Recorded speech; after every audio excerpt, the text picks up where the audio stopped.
Good morning, Morgan, and good morning to any of Morgan's friends that have joined us for this video today.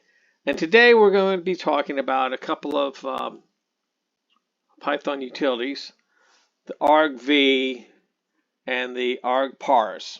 Okay, and the argv, I'm going to do my best to explain that, but with the argparse, it is so complicated.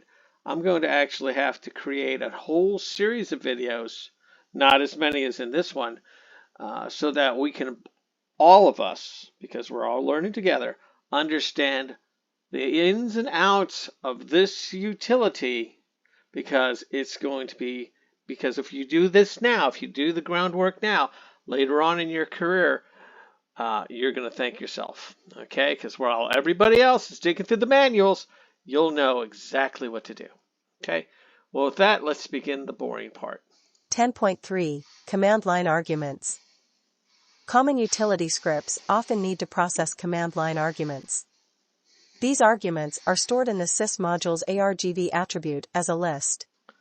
For instance, the following output results from running python demo.py123 at the command line.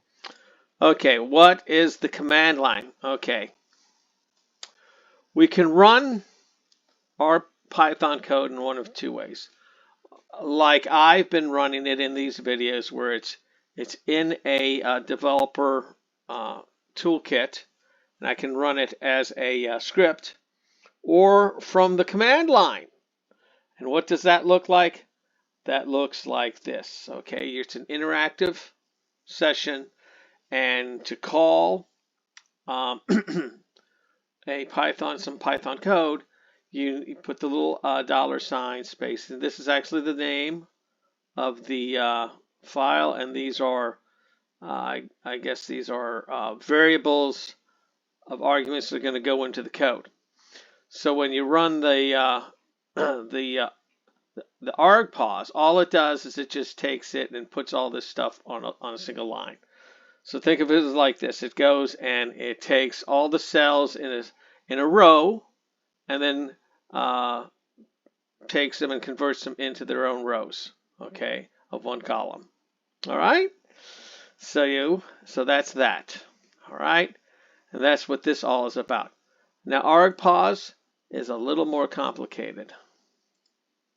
The argparse module provides a more sophisticated mechanism to process command line arguments.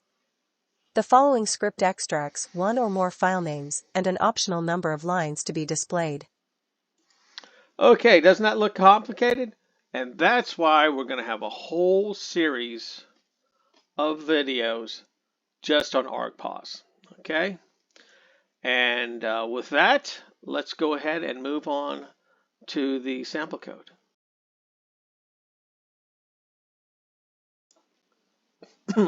And here we are in the sample code, and I've actually added some extra stuff in here just to give you an idea of what you can do with some of this stuff. Okay, like remember the directory command from a couple videos back? Well, what we're going to do is we're going to go and see what are the methods in the sys, right?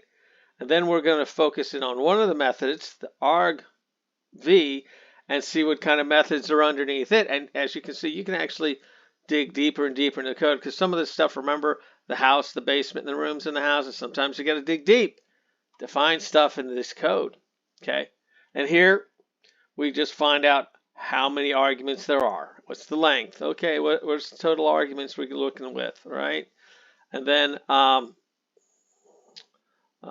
when you go to the 0, remember this is actually 1. The first thing, that's going to be the name of the script that you're running, and then this will give us the number of arguments, and then which will probably be 0 because I don't think I'm passing anything. And then here's a little bit more code. All right, and then here we get into the argparse, and we're really not going to pay much attention to that. Okay. All right. Well, with that, let me do this slowly. Pause the video where you want. case you want to just copy this down. Or you can send me an email and I'll send you the code. With that, let's go on to the output.